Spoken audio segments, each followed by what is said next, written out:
You're listening to the 49 Carats Podcast, a 49ers Goldmine production with Stephanie Sanchez.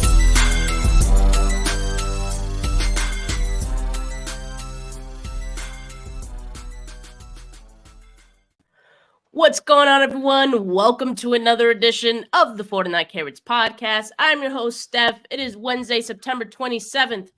49ers are 3-0, and yet, it still feels like they're just scratching the surface of their full potential. What a time to be alive. Joining me to talk about what we know about the 49ers so far going into week 4 are the homies, John Chapman and Wayne Breezy. How you guys doing today? Incredible. Great, right? Great and incredible. It's almost game time. I'm Living ready. the dream. 3-0 with things to look forward to, which I'm so excited. Whenever you sent over the show notes, I was like, I love it. I love it. So I'm excited about this show. Yeah. You know what I'm excited about? My Madden simulation challenge, because I think Madden didn't put out that video yet. Yeah, I didn't put it out yet, Steph, because I wanted to make sure we secured the win. But now that the win is in, I think I'm going to go ahead and put it out. I think they tuned everybody up. We should be good to go this week. Okay.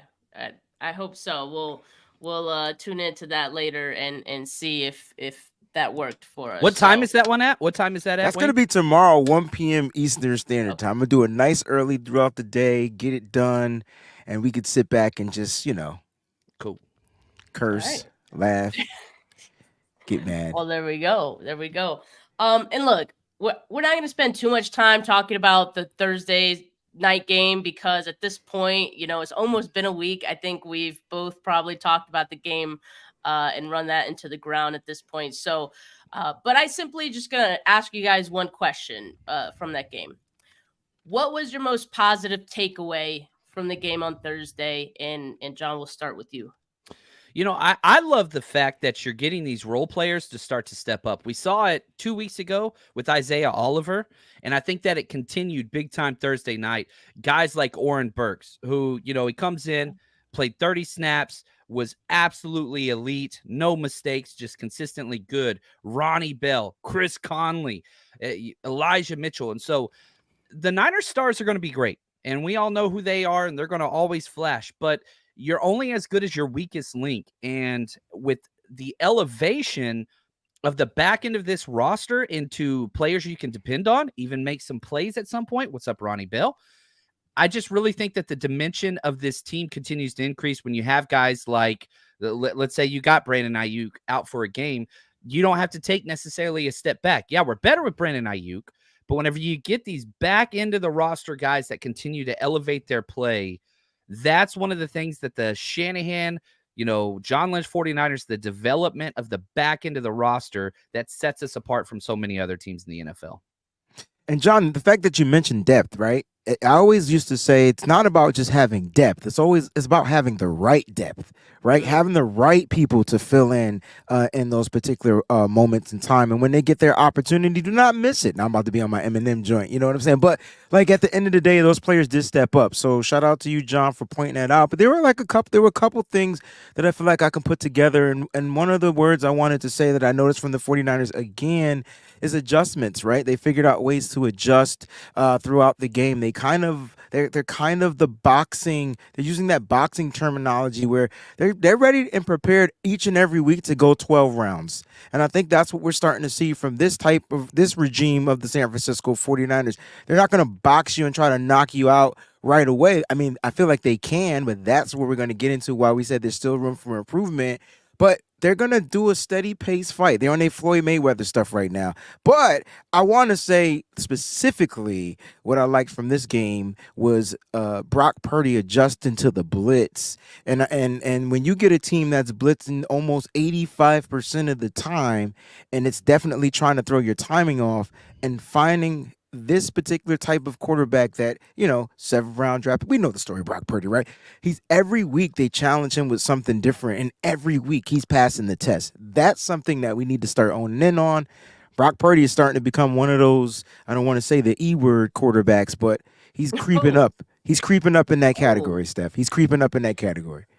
Okay. That was a lot. But like on that last note, the E-word. The E-word. I'm just curious, like what, because I feel like a lot of people have different thoughts on what counts as like an elite quarterback. Do you That- guys consider top 10 to be elite? I'm just curious. I usually go top 5 whenever Mhm. we're talking this, and somebody that can win the game for you when all else goes wrong. This is somebody that can step up and deliver the game. And I don't know if I'm not going to put him there yet. I mean, he's been incredible, but one of my favorite things is, when we talk quarterback play, I use the word elite quarterback play. We talk fourth quarter comebacks. We talk game winning drives. Yeah. Brock is just in the fairway time after time after time to where he never digs a hole. And so fourth quarter comebacks are wonderful, and there's going to be a time for that this year, no doubt about it. But man, I think it's beautiful he doesn't have any fourth quarter comebacks because he hasn't needed them. And so it's, I don't know, chicken before the egg. Can't have a fourth quarter comeback if you're never losing. And so I don't know how that factors into it. All I can say is this. I'm so damn happy this dude's our quarterback. And I don't know if I probably could name 5. But man, I'm happy. Is he top 5? I don't know. I just want him with us because it's a perfect pairing. I did this exercise the other day with Mike from Nothing But Niners, and we literally, I mean, there are definitely some great quarterbacks in the NFL, and then there's those elite ones. And when you start and just focusing on this year alone, right? This year alone, not the previous years, but focusing on this year alone, even some of those elite quarterbacks aren't playing elite football. And so, like, Brock Purdy is playing, I don't want to say elite football, but he's playing great. He's playing top-notch football. Like, he's not turning the ball over. He's not losing games. He's not even, like John said, he's not even digging himself into some type of a hole to where he has to kind of bring his team back. He's sustaining leads. They're winning games from the sustainability aspect. So why can't that be considered an elite trait? I don't know. I know Brock Purdy doesn't have the typical physical traits of an elite quarterback, but he definitely has the mental traits of an elite quarterback, and he's proven it week in and week out. I know I'm not going to sit there and put him in the top 5 yet, but if we sat here and went through 5 quarterbacks, we'll probably have a different 5, or in a different order. And I feel like Brock is making a case to be in that conversation. The one thing I will say before we jump off this, there are 4 quarterbacks that have started all 3 games that have yet to throw an interception. Brock is in that. Justin Herbert, who I think is elite of elite. So CJ Stroud. Yep, CJ Stroud, the rookie, Josh Dobbs, the guy we're playing this week, and there you go. So, man, you got the journeyman, you got the last pick in the draft, you got a top quarterback in the draft, elite because people put Herbert in the elite, and then you got the rookie. It's crazy. Yeah, it is crazy. I'm not ready to put Purdy in any elite conversation, although I don't think anyone can deny that he has looked great in the limited amount of time that we have seen him. And I agree, Wayne. I think that he does have the elite, like mental characteristics or whatever you want to call it, attributes. Okay, but from what I saw from this game on Thursday, like the most positive takeaway, and you guys actually highlighted a good amount of them. But I do want to start with Purdy because I think what we did see in that one is that he can learn on the fly and correct in game. And I don't know if we really have seen that before from, 49ers quarterback under Kyle Shanahan. What we saw on Thursday, he started off slow, and we have seen those slow starts from Brock before. I think about that game against the Raiders, think about that game against Tampa Bay last year. But I think in all of those games, and one thing that they have in common, not just, getting a lot of blitzes and pressures, is the fact that Purdy can figure out how to beat that, in the course of the game. And so a lot of the times you have quarterbacks who, you got to wait till they get into the film room on Monday after the game. And you're like, okay, this is what went wrong. And then the following week, they can improve on that. I haven't seen that from Brock Purdy because he's making the improvements and the adjustments in game. And the other takeaway, I think, is that Kyle trusts him. Brock Purdy threw the ball 37 times despite the slow start. despite being blitzed nearly 80% of the times, Kyle Shanahan trusts this man with his life, I think. And, for that reason, I trust Brock Purdy as well, because he's been able to answer the bell every point. Speaking of Bell, Ronnie Bell, that's a good segue right there, man. I just got to get a clap for myself. That was impressive. That was nice. Ronnie Bell is a dog. Like, he looked good. And I know Brandon Ayuk was out. Ideally, Ronnie Bell isn't playing a ton of snaps because that would mean that someone else is out. But I do feel like he's good enough, and he has evaded the rookie doghouse, that he's gonna make a case to get on the field a little more often as time goes on, I think. And he just looks like he belongs. And we saw some great blocking from him right out the gate. He's a 49ers wide receiver through and through already. He didn't need to go through his little bumps and bruises and Kyle getting mad at him. He looks good. And, props to him. His first NFL catch is also his first touchdown. I thought that was a great play too. And so he's looked great. That's another takeaway. And Kinlaw, for me, we talked about the depth, right? The depth of this team and how we saw some of those guys step up on that game on Thursday. Kinlaw was no different. He was one of those guys. And through 3 games, he's been making an impact on this defense. I think that's a really, really great development, and maybe in an underlined development. I don't know the right word, but is going under the radar, kind of, just because the defense as a whole has always been so good. But what Kinlaw's doing is special right now through these first 3 games, and it's really helping the interior of that defensive line get a lot of pressure. And I don't know if you guys have seen the numbers of the interior defensive line through the first 3 games, but they are working. And that's a great development, because in the past, it's really just been Eric Armstead, and we haven't had a whole lot of production outside of him. Some fans would even say we don't get a lot of production from Eric Armstead. I say that's baloney. He makes things happen as well. But Kinlaw, I think, is really stepping up, and I hope he stays healthy for the whole year, man, because if this is what he looks like when he's healthy, the league's in trouble. The league's in trouble. And then lastly, I just want to say Debo, if you put the ball in his hands at a time where it feels like, oh, this game is just a little too close for my liking, he's gonna flip that momentum for you, and he's gonna make a game-changing play. Just with the physicality that he plays with, the mentality, he'd be making guys miss. He'd be running through guys. So I love that about Debo, and I love this team. There's a lot of good things to feel good about if you're a 49ers fan right now. I think, just real quick, I want to leave room for Wayne to talk some Ronnie Bell, because he's been championing. Is that a word? Maybe that's a word now. We'll go with it. Yeah. So I'm going to leave him with the whole Ronnie Bell talk, but I want to talk about Debo, and just this dude has 0 drops through 3 weeks. That's always been his thing. And so the elevation of his game, turning a weakness into a strength. How many contested tough catches has Debo made so far this year? Obviously the yak and the broken tackles, that's who he has been. But I think Debo, and just elevating everything about his game, is huge. He earned that captain patch. He earned the captain vote, and it's showing on the field. Shout out to Kinlaw, 24 snaps a game, which is perfect for him. But Wayne, tell me about Ronnie Bell, man, because you have been on this train as a Michigan guy. You're a Ronnie Bell truther. Yeah, I mean, listen, Steph summed it up in one word: dog, right? And this is what I knew you were going to get, a dog. Steph, I don't know if you got a chance to talk to him or meet him at the Senior Bowl, but I mean, his whole persona was amazing, just having that interview with him.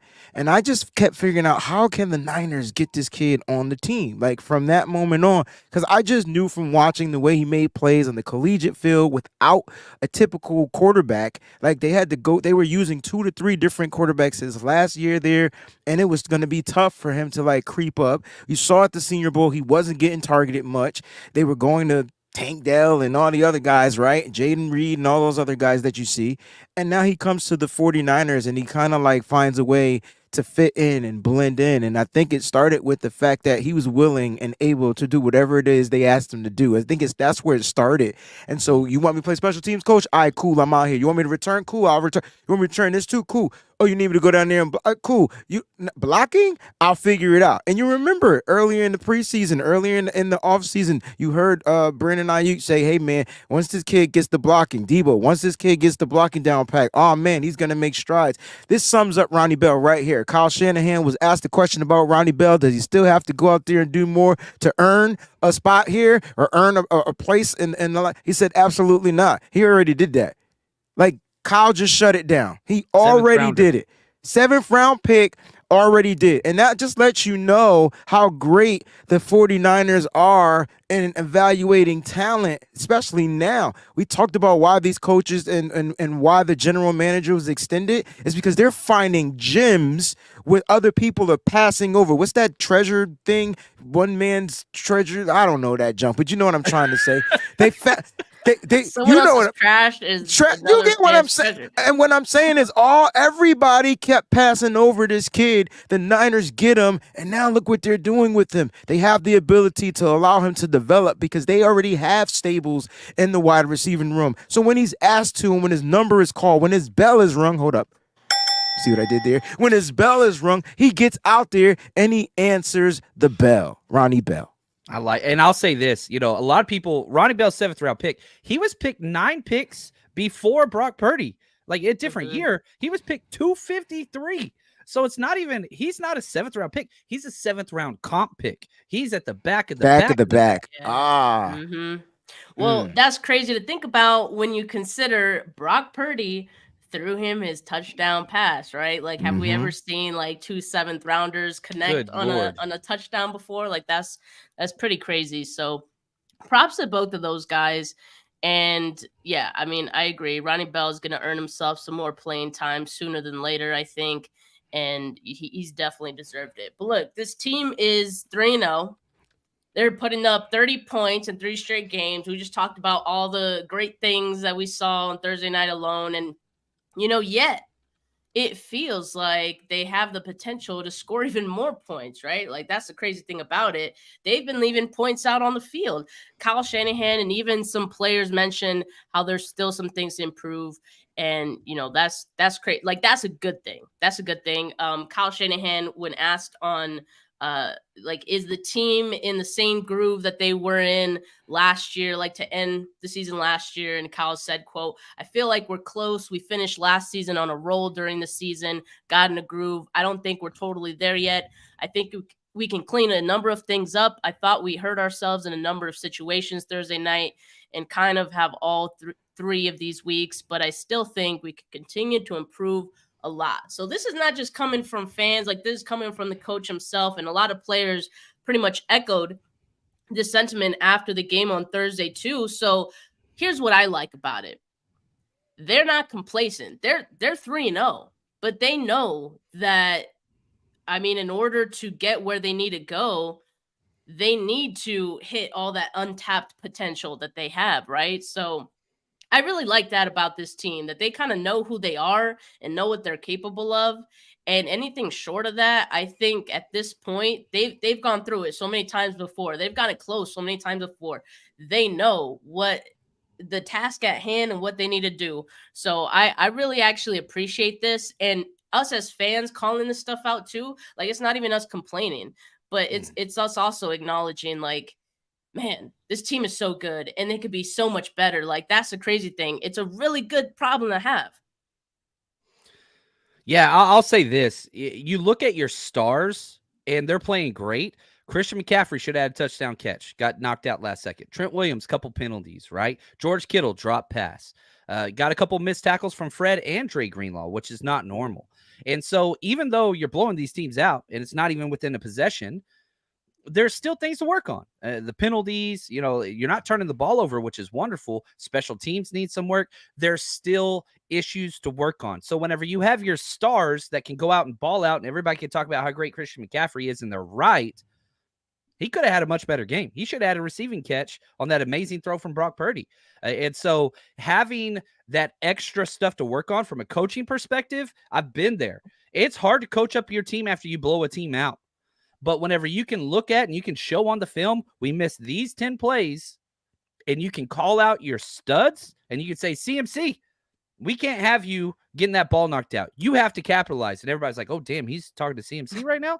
He's talking to Trent Williams right now? And that's kind of where the Niners are. And I think that the Niners have experienced these huge win streaks, 2019, 2022. Now we're into 2023. None of those resulted in a win. So don't be complacent with winning a bunch of damn games now. We have bigger things on the horizon. That's just my thoughts. I don't know, Wayne. What do you think? No, and I think you're right. I mean, I think the big picture is getting to the Super Bowl and winning it. I think that's the biggest picture. I mean, the Niners know that they can pull together a win streak. They can win a bunch of games. They know they can go out there. They can make adjustments. They can do all the things that they need to do. Have the Niners looked great for the past 3 games? Yeah, but they can be better. And I think that's what this whole conversation is about. And, John, you talked about that area where they can improve. I like the fact that players are accountable. They're like, damn, I got to be better. And we talk about stars. So I want to stick with the stars. Those stars are saying, I got to be better. I got to do this. I got to do that. And I love it. Right. But here's to me where I feel like when Kyle Shanahan talks, this is the area he wants the players to improve, and it's in the red zone. I mean, the 49ers are just above 50% in the red zone, if I'm not mistaken. And they're like a little bit higher than what they were in 2022. And the reason why I said that is because the Niners are getting opportunities and they're just not capitalizing off of them. And so you get that ball down into that 20, inside that 20, you have to try to figure out a way to put up points. Now, a lot of those points get negated by things like penalties, which John talked about. So like the Niners have to figure out how to be more disciplined, and they got to figure out a way to better execute some of those plays. When Brock Purdy threw that pass to Christian McCaffrey, was it a catch? It sure was, until it didn't happen, right? Like it was in his hands and it got knocked out at the last second. So the players got to be, they're being accountable. They got to continue to strive to be better because they know they need to get down the end zone. I think the Niners mentality is that they just want to score on every play, every drive. And I think they're happy that they can get it from Jake Moody, who's 9 for 9 on the season, which means he is 100%. I think they're happy that they have that extra weapon in the bag. But I think the offense wants to go out there and put up points, right? And they're seeing a team like the Miami Dolphins do it. And I'm not trying to say they're trying to match that. They just want to make sure that they fully execute when called upon. And execution for me has always been like the Achilles for the San Francisco 49ers, right? They get so close and then boom, they don't execute, they don't make it happen. So I think early in the season they'll continue to do that. And then Steph, you mentioned something about like the Niners know who they are. Honestly, I don't think the Niners know who they are. And I actually like that. Why? Because now the other teams can't ever figure us out. And I think the Niners are interchangeable. I don't know what character that is, but they can change it up, switch it up. Oh, yeah, you're trying to stop Christian? All right, cool. We'll put this person in. We'll focus on this point. We'll do this. We'll do that. I think Kyle Shanahan has been in his bag, and I think this is the happiest we've ever seen our head coach. And I think the sky's the freaking limit. Like, I think the sky's the limit. Yeah, exactly. I love it. And to your point about the red zone scoring percentage, right now they're 20th, 53.85. Yeah. So again, like for a team that in a lot of other, metrics and stats, like they're at the top 5, 10 in offense, you would expect that to be a little bit higher, right? All things considered. So yeah, that is definitely one area that could improve. But you mentioned that being something that you think Kyle wants to see improve. Now I kind of want to ask you guys, like, what is something that you think this team can improve? It could be a specific player, a whole unit, and it could be maybe like a specific team stat. But I'm curious what you guys are thinking on this one. We'll start with you, John.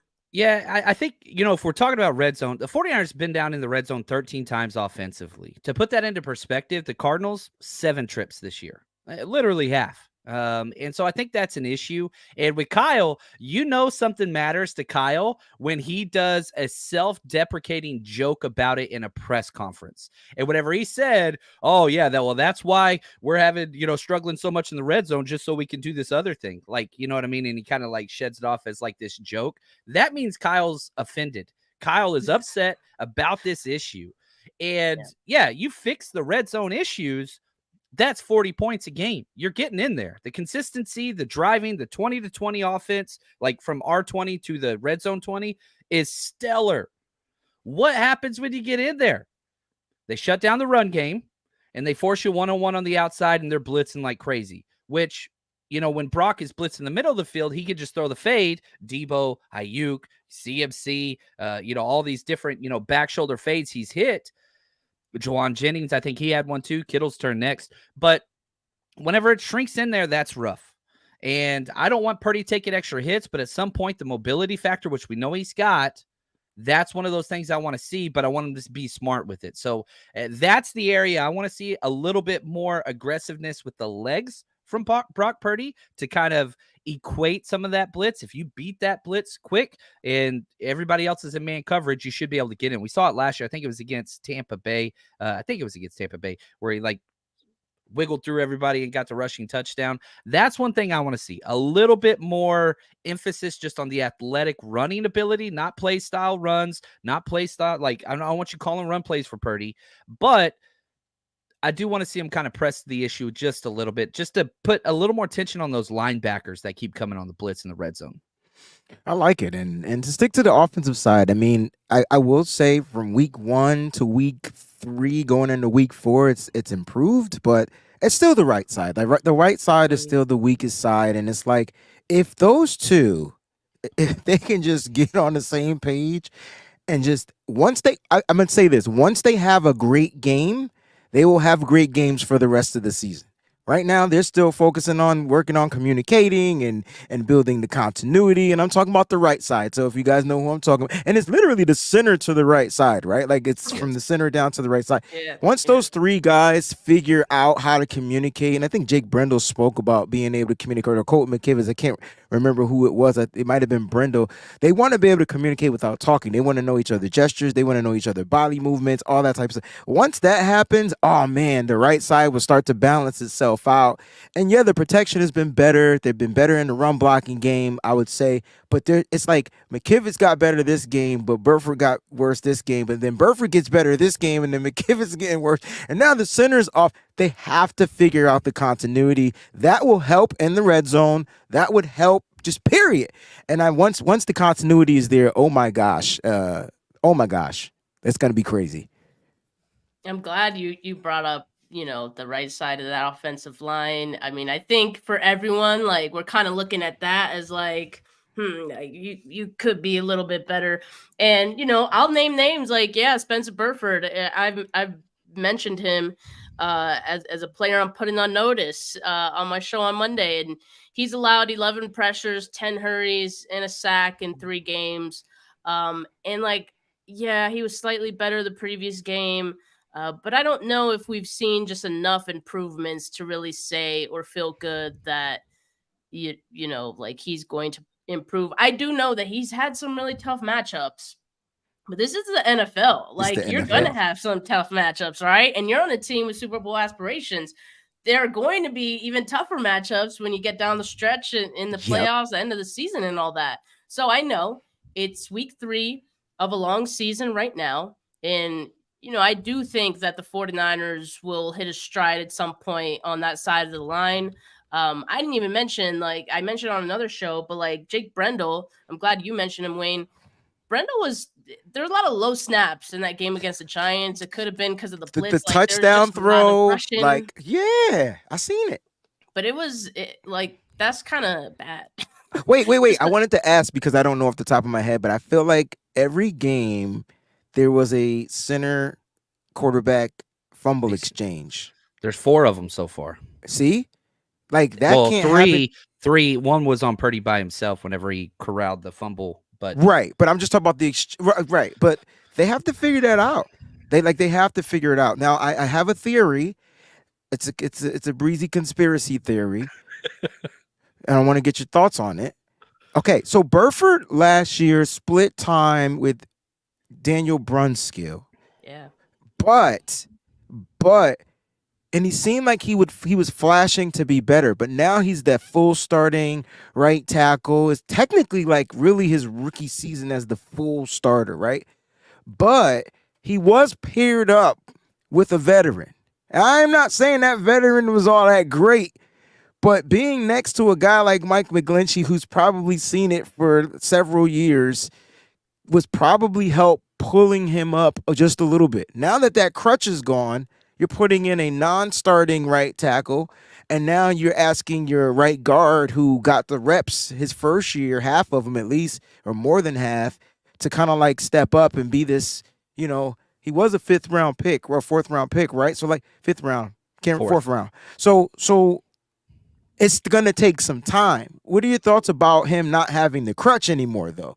Like maybe Mike McGlinchey was helpful. He wasn't on the field, but maybe in the locker room or in the film room.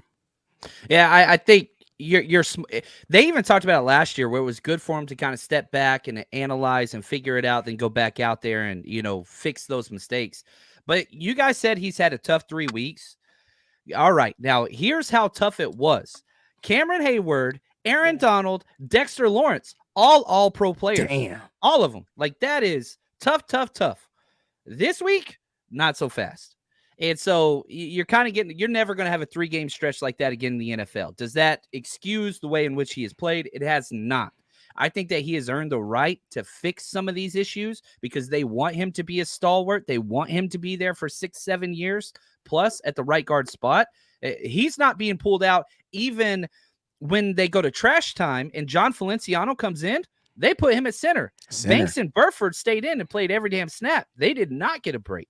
And so I don't think that there's any leash involved whatsoever currently with Burford. I think they're just rolling through these growing pains. But I do think you're on something. I do wish there was a little bit of a revolving door there, not because I want him out, but because it worked so well last year. But I don't think they're doing that. I think they're just going to trust this dude and they're just going to let him just go through it. Chris Forster, the O-line coach, constantly preaches continuity, playing amongst your players next to you, and it just takes time to gel. So him and Colton McKivitz didn't get a lot of time together last year.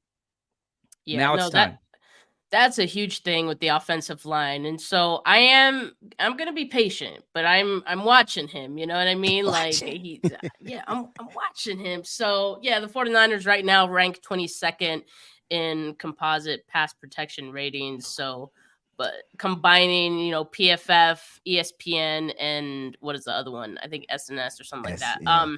But man, they were everybody was one-on-one. That you were blocking with 5, they were bringing 6. I don't know. I don't know. I don't know. I know it was like tough matchups, and yes, the 49ers don't have like another right guard to go to like they did in the past with Daniel Brunskill. I mean, Brunskill was good. Like, he was nice. So like anytime that Burford struggled, like, yeah, they didn't really hesitate too much to put him in there. Now it's kind of like you got to take your lumps. You got to take your lumps with Burford. I do think that continuity is a big thing. I do think that having a first-year starter next to you doesn't exactly help. So the more time that they get together is going to help. You see how much Aaron Banks has benefited from having Trent Williams next to him.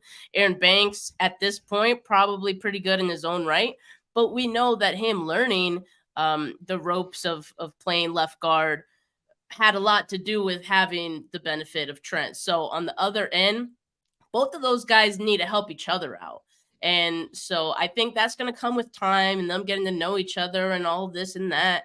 But as of right now, that is definitely one area that could stand to improve. And when it does, watch out, man. Watch out. All right. That's all we're saying. Like, I'm just saying, you mean to tell me Brock's going to have more time to throw on his right side? Like, I'm telling you, it's going to be dangerous. It's going to be dangerous. League not ready. Yeah, there we go. But the other thing, there's another thing I wanted to point out of something that I want to see improve. All right. And for me, it's the penalties. The 49ers are 26th in penalties right now. They're averaging a little over 7 penalties a game, almost 8 penalties a game, compared to 5.6 in 2022. So I do feel like, again, it's one of those things where it's like it's early in the season. So sometimes these things do happen and then you kind of lock in a little later. But, at some point, you don't want penalties to affect the game and affect the outcome of a game. It hasn't so far for the 49ers. And the good thing is that the Cardinals are actually a worse team than the 49ers when it comes to penalties. They're ranked 29th. Looking ahead at week 5, Cowboys are 27th. But you never know. Like, what if, this upcoming game is the game where the Cardinals, improve their penalties and the 49ers do the opposite? You never know. So that's always something that I feel could stand to improve as well. I know there's been a lot of like weird ticky-tacky calls, in particular with Dre Greenlaw. But, I didn't. I would argue in any 1 of out it. of 3 may have been warranted against Greenlaw. 1 out of 3, but he's got a reputation. Exactly. So he's getting those reputation calls now. And so just off of that alone, he probably needs to be smarter. But, I think that could definitely improve going in, to these next few games. Yeah, and it's not just him. Sorry, John. It's the special team penalties that you really don't account for in a football game because they only have one role, one job, one assignment, and next thing you know, you're starting in your own end zone on offense. So like it's those penalties. It's the bonehead ones. Like, and for me, the Greenlaw penalty, like that last one, the roughing, the personal foul penalty. Excuse me, like you knew it was coming the moment he started going after the guy. Like I knew it was coming. I was just waiting for the flag to go in the air. It was just like he had to know it was coming too. If he can eliminate those, if he could just think. No, I don't even want him to think because I still want him to play the style of football he plays. I'm okay if Greenlaw gets a penalty a game. At this point, I'm cool with it. It's like as long as he continues to lead the team in tackles and don't miss tackles and continue to make plays, I'm fine. It's the other penalties though. Yeah. It's the ones that aren't even. They shouldn't even be a part. They shouldn't even be there. Like the special. Like now, missing. Well, that guy's gone now. He's not with us. Trey Swilling is gone, but then you got the interference call, which probably won't happen again. Like that's. From Shamar Joy, he might have got. I don't think he got sent back down to the practice squad. I didn't get any news about that, so he's still on the team unless Ambry Thomas comes back. But once Ambry Thomas and Samuel Womack comes back from the IR, that hopefully will fix the special team penalties, at least the special team penalties. Yep, well said, well said. And Danny Gray might throw that name in there too for special teams. And Danny Gray. Okay. I see what you're on, but. Before we get into this Cardinals game, we do have some 49ers news to talk about, and it's kind of interesting. The 49ers signed a running back to their practice squad, Jeremy McNichols. He has had stints with the 49ers before. That's not the part that's interesting. I think what's interesting is now they have like 5 running backs. They have a lot, and one might say too many. Do you guys think maybe the 49ers are primed to trade one of their running backs? I think, in my personal opinion, this is more about the tight end position than it is the running back position. So, again, I'm going to go into Wayne's conspiracy theory corner here. Braden Willis got 4 junk plays at offense at the end, right? They put in all the backups, whatever else. First play of the game he's ever played, pancakes a dude. Incredible blocking. All 4 plays was just elite. Then what happens right after that? They release Troy Fumagalli from the practice squad. Like, I think that they checked the box. Braden Willis is good on special teams. Braden Willis can block when we need him to block. Plus, Charlie Warner. His play has been incredible blocking. I mean, he has been incredible this season. Looks a lot like 2021 Charlie Warner, not 2022 Charlie Warner, which is great news. And so I think they said, all right, we're comfortable at the tight end position. The NFL injuries are happening everywhere at the running back position. Where can we capitalize where other people are struggling? Let's go get Jeremy McNichols. He's an NFL journeyman that's been on, I think, like 10 plus teams already. Let's just get him, and we're just going to corral these assets. Kyle Shanahan's got some running back injury PTSD over the past 5 years. Let's just corral them all, get all the running backs, baby, and just so we're safe in that area. That's my take, Wayne. I don't know. Am I a crazy person? Do I belong in the conspiracy corner? No, you can add on to that, right? So, if you guys if you guys are fantasy football owners and you guys are like me, I'm grabbing. If I see my other person trying to get a running back, I'm going to go grab the running back. I'm just going to go grab him. I don't want you to have him. And I think the Niners, the fact that they got history with Jeremy McNichols, I felt like he was probably one of the best preseason running backs we had this year. He got hurt. until he got injured, right? And so that would have made the case. I know we haven't seen TDP. I know he's been inactive, but Steph might be on to something too. I mean, the Niners are notorious in trading where they're overstocked. You saw them trade Jeff Wilson Jr. one year. You see them trading running backs.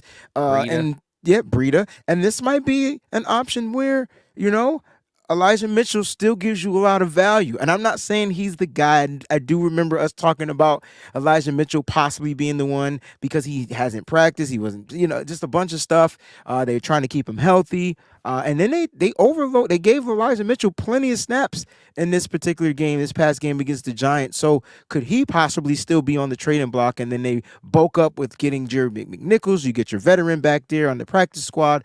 And then this will be able to allow you to activate like a TDP and then give Jordan Mason carries. So there's so many ways you can kind of like spin this and look at it. But right now, just load up the stable, man. We know what Bobby Turner is doing. We know what Kyle Shanahan is doing. Just load him up. Keep it loaded. You want to make sure the clip is fully loaded at all times. Yeah, I mean, it's intriguing. It may not be anything at the end of the day, but it's always fun to kind of speculate on these What would things. it take, though? Like, here's my thing. You got For 12 what? picks Who? next year. Anybody. You're not trading Christian McCaffrey. So Right. you're either going to trade, probably Elijah Mitchell, maybe Jordan Mason, maybe TDP. Okay. Yeah. What is it going to take to move any of those guys? We got 12 picks next year. You need another 4th rounder or a 5th rounder? Absolutely. You can never have too many. Yeah, thank you, Steph. And here's my thing, because I'm seeing a different, bigger picture. Okay, so there's a guy named Patrick Surtain who I know doesn't want to be in Denver. I know for a fact because he texted me that he did not want to be in Denver anymore. He said this team is trash, right? And so I'm saying, well, John, since you have ties with these Denver Broncos, maybe we're up to something. We done freed up hella cap space, right? Oh, yeah, it's for 2024 roll up. Bullshit. We got some cap space. Why? Because the Niners are always looking to do something mid-season at that trade deadline that can help give their team the advantage. This is why, again, these two have been extended without a Super Bowl victory, because they're finding ways to capitalize and just be better than other teams. Did we win? Not yet. It's coming, I promise. So I'm thinking maybe we trade. You get another pick for Elijah Mitchell because you're going to get the most value for him. And now you got, after picks. Trade first-round pick. We don't draft well in the first round. You're going to trade a lot more than that. You're going to trade multiple first-round picks. Hey, man, trade a couple first. We don't draft well. They can do it again. No, we don't draft well in the first round. Listen, I'm happy with Nick Bosa and Brandon Ayuk. I'm content. I'm happy. Them the best first round picks we've ever drafted in our entire lives. We should stay away from the first round. We got the defensive end of the lifetime. You got a wide receiver 1. Leave the first round alone. Draft 3rd round and back. I'm cool with it. And it's cheaper.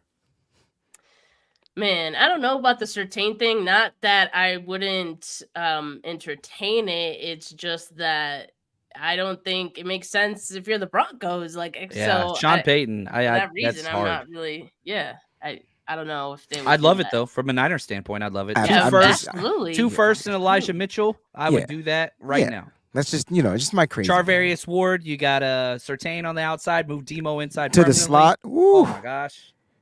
Sorry, I'm playing Madden. Don't mind me. We got a super chat here from Sean Shepard with a question. Is Wilkes good and boring or terrible? Stats say he's better, right? I just used TP Breezy to wipe Cannon's nose. What were you thinking? Do you think we upgrade D or line mid-season? Be blessed. You got to do this, Wayne. That's another area that you can look to add. If you wanted to add more pressure from the right side, if there's a guy you can go trade, and I don't know. I still want to see how the team kind of starts to gel itself out as they continue to find ways to build continuity. But I think Steve Wilkes is doing a fine job so far, right? He's found ways to make adjustment. I mean, 7-20. I'm after 23. 7, 20, and 14. 12. Excuse me. Those are the points that the defense gave up, and they gave those points up off of short fields And so, like, I'm saying to myself, the defense, I know we hate the bend don't break concept, but that's just what it's gonna be right now. Like, like, hey, you can beat us underneath, but we're gonna hit you, we're gonna tackle you, and at some point in the game, your body is going to wear out, right? And that's Steve Wilkes. He's making sure his secondary doesn't get beat, and he's allowing his up front, to do the work. And so get used to it. I'm not saying it won't change, but it's not bad. Again, 7-20, bump that field goal at the end of the game, and 12. And those points came off of penalties, by the way. Like that's how the scoring drives happen for each one of the teams we played so far. So I think Wilkes is just fine. Yeah, A+ for Wilkes for me. Yeah, I like what Steve Wilkes has done so far as well. I mean, he's still getting used to, the personnel that he has on defense. He's getting used to what the 49ers have typically done on defense. Because, again, like, he's adding small wrinkles. He's not doing that much different, right? So it's not exactly like his defense, but he is, adding just a little sprinkle here and there of what he typically does. But you don't have to do a whole lot. You don't have to reinvent the wheel with this defense because it was already good before you got here. That's a pretty unique situation to be in for a new defensive coordinator, because you think most of the time a new defensive coordinator comes in and it's because, oh, they were so bad before, the other coach got fired, and we got to bring you in to fix this. He doesn't have to really fix anything. He just has to make sure that, it stays afloat and it stays running like a well-oiled machine. And I think, again, because he's getting used to, what this defense does, maybe that's why we're seeing some of that bend don't break and wanting to keep everything in front of him. And I think over time, like, we're just going to continue to see him get more comfortable with the defense. And I feel like he's already settled in pretty well. I mean, through the last 2 games, the adjustments that he's made, I think have been, pretty good. And I want to say, like, he had a really good game plan from the jump against the Giants, and he kept Daniel Jones in check. Like, Daniel Jones, I think, ended up having 5 rushing yards, if that. So that's a John Chapman rushing stat line right there. There you go. And mind you, with they opened up the Red Sea for you on the offensive line, and you picked up 5 yards. So I'd probably do the same. I'm getting 6. I don't know about that 5. I'm getting 6. He said 6. I'm getting 6. A tackle. Yep. But no, I'm happy with what Steve Wilkes has done. And with that, I think this is a good segue into the Arizona game, because, man, Arizona's offense doesn't look all too bad. I mean, we're talking about Joshua Dobbs. He's one of the 4 quarterbacks that has yet to throw an interception. He's only thrown 2 touchdowns, but, I mean, it's still a young season. His completion percentage is up there. He's nearly 72% on his throws and completion percentage. So he's operating this Arizona offense pretty well. And, they still have James Conner, who's not a slouch either. People forget about him. But I picked him up in a ton of fantasy leagues this year because I don't start him this week, Steph. Nah. No, I still will, because he's gonna get the volume. And quite frankly, the other guys on my bench aren't as good. But, okay. You have no choice. Okay, so I got you. It's a business decision. I know he might not get that much. I'm okay with that. I'll be happy about it because it's against the Niners, right? So right. But no, I think maybe this Arizona offense might present some challenges for you, maybe more so than in the past. What do you guys think, John? They've done well, and they have been coached up extremely well on the offensive side. They have been great in first halves, slowed down traditionally in the second half. And I think you could even say that in the Cowboys game, that interception was kind of huge. They had some lapses there, but their first half has been great. And so for Arizona to have a chance this game, they got to come out swinging. They got to come out touchdowns, no field goals. They've got to capitalize early. Now, I respect Dobbs. I think he's one of the funnest storylines in the NFL currently, very similar to a Geno Smith last year, right? At least first half of the season. We'll see how it goes. But at the same time, you look at what this Cardinals offense strength is. It's a strong physical running game that punches you in the mouth. what is the Niners' number one strength? Probably on the whole team, not even just defensively. Shutting down the run with the most violent players the NFL has to offer. That's what it is. And so if you're asking me, Dre Greenlaw and Fred Warner and Javon Kinlaw and Armstead and Hargrave and all the Talanoa going against this run game, I think it's very, very obvious. Now, somebody watching this or listening to this is saying, oh, what about that Colt McCoy game? Yeah, that's true. That was 2 years ago. Different coaching staff, different players.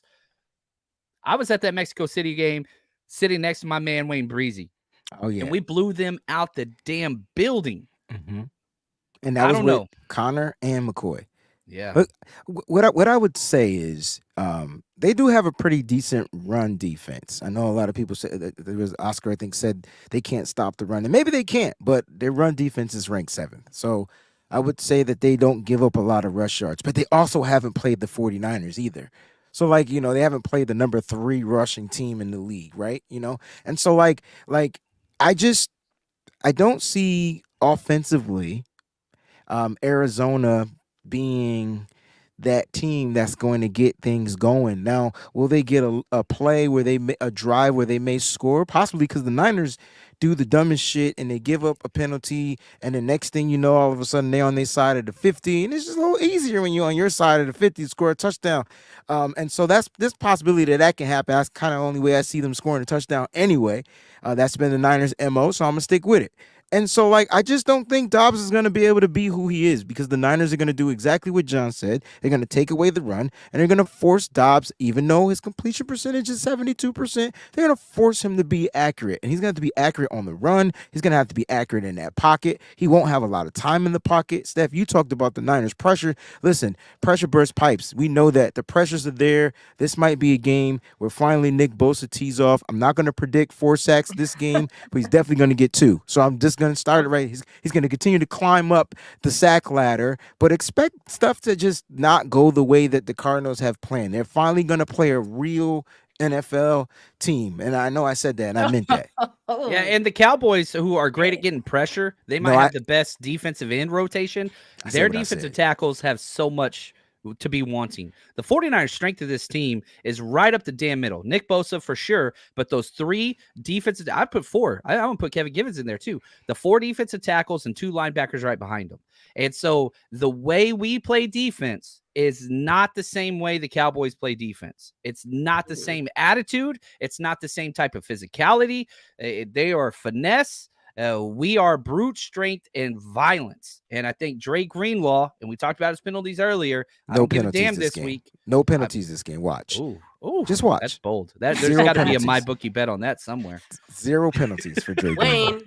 Yes. Wayne, you said they haven't played a real team yet. You heard what I said. Like I was like, and John cut that. He cut that off with a razor edge. He came right in and said, "Whoosh, let me save Wayne."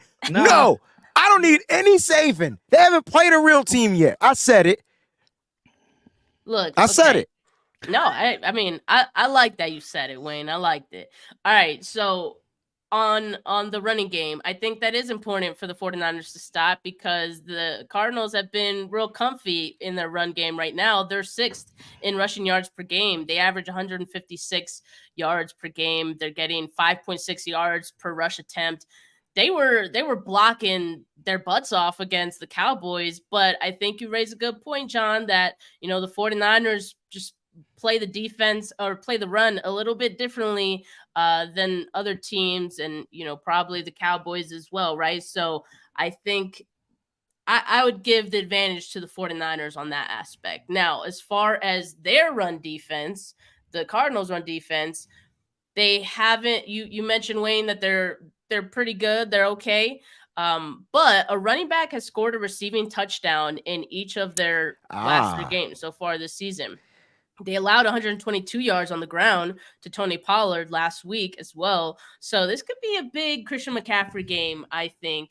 And the one caveat I want to say here is that we got to remember that their head coach was a defensive coordinator for the Eagles last season. So he already did some homework on the 49ers for that NFC Championship game.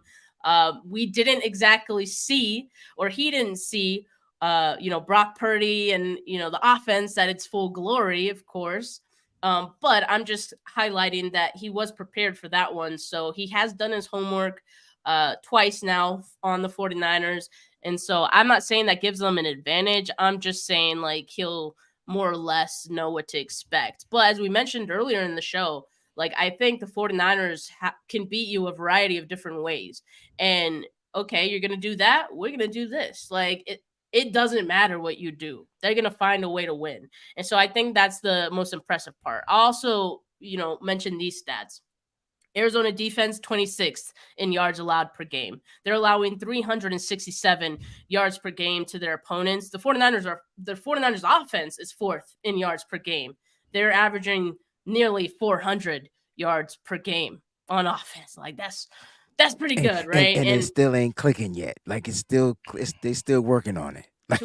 To our point. And then if the right side of the line can put together a better game that they have in these previous 3, like we were saying, watch out. This could be a game where for the 49ers, everything can sort of come together. All right. If they wanted to, so I think there's a potential for that. And if there is, it's going to be really hard to stop the 49ers in this game. Yeah, I think you're right. There's a lot of bad blood between these two teams, and a lot of that's coming from the 49ers side.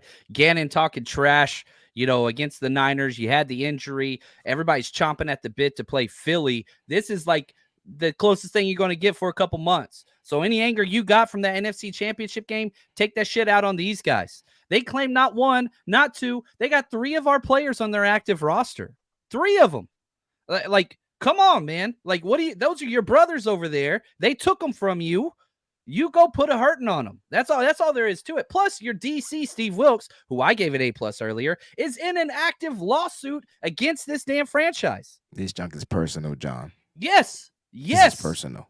This is cheat their ass and leave no doubt. I want this game to be bloody, violent, anger. Let them know. Let them know who runs this freaking division, because it sure as hell ain't Jonathan Gannon, Kendall Roy looking rear end, Pee Wee's Playhouse. Get the hell out of here, man. Not Pee Wee's Playhouse, man. He took it. He looks just like him. R.I.P. He looks just like him. Listen. This game, usually, I say keep it strictly business. It's nothing business about this game. This is not a business trip for the San Francisco 49ers. Nope. And they're home, right? So at the end of the day, this is going to be strictly personal. And you know where it starts? With the head coach. That's where it starts. And then it goes down to your defensive coordinator, like John said. Oh, you me? All right, I'ma sue y'all. Y'all trying to put me under the bus because of what y'all did, the organization? Cool. Watch Steve Wilkes this week. Y'all talk about Hufanga blitzes. You're going to see all kind of crazy stuff this week from the defense. And on top of that, it's personal for the players, man. George Kittle does damage to this team. Deebo Samuel is unleashed a new beast. Brandon Ayuk will be back, right? Like Christian McCaffrey, oh my gosh. Like, how about Elijah Mitchell's 2 touchdowns last time we played this team? Like, we're not even talking about him. Like this, they're going to unleash the dragon. There are a couple guys who have had 2 touchdown games against Arizona last year. Like Kittle had 2 touchdowns in each of the Arizona games last year. And Ayuk had 2 touchdowns in week 11 against Arizona. You mentioned Elijah Mitchell. And so, man, we got some dudes. And as you mentioned, Kyle, he doesn't talk that talk. He lets his play calling and his players do the talking for him. He doesn't have to talk shit. Like he doesn't. And I love that about Coach. Like you beat him 2 times, 38-10 and 38-13. Yeah. Last year. Like, these teams are not on the same damn level. They're not. I'm sorry. First 40-point game of the season. So the 49ers have to take care of business, and I think they do. If anything, like the Cardinals beating the Cowboys, there's no excuse for the 49ers to be like, well, we didn't know, like they're capable of beating you. So you gotta play your best game. And I think the 49ers will do that. They're playing at home. The Cardinals, when they played on the road in week 1, didn't exactly look so hot against the Commanders. So I think the 49ers take this one. And as they should, right? If they're the team that we expect them to be, right? Shout out Peachy, homegirl. She said 49ers haven't exactly been that great in the first round anyways. Got a great feeling about the season ending with number 6. Let's do this. Yes. Take 6. Take 6. I like take 6. Not because we've been trying for a Super Bowl for 6 straight seasons, but because like the quest for 6, like that got old. Like we had a retired quest for 6. Yeah. And now look, take 6. All right. Let's Just take take it. Number Just 6. take it. Yeah, just take it. Straight All up. right, y'all. Well, we appreciate you tuning in today. Make sure you guys like this video, subscribe to the channel if you have not yet. Make sure that you like this video on both John and Wayne's channel too. It's in the description of my YouTube video. So show triple the love. Audio listeners, follow the pod wherever you get your podcasts, and make sure you leave a review. But with that, you guys have any parting words here? Enjoy this week. Enjoy the destruction. Enjoy the anger. Feel the pain. Live strong off of hate. Stay strong, faithful. We got this. It's barbecue chicken all week long. Lemon pepper, barbecue, buffalo, you name it. We eating birds. Let's go.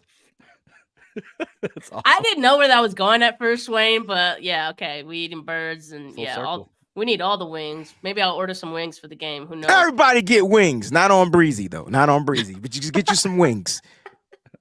All right, y'all. Well, we appreciate it. Have a good rest of your Wednesday, folks.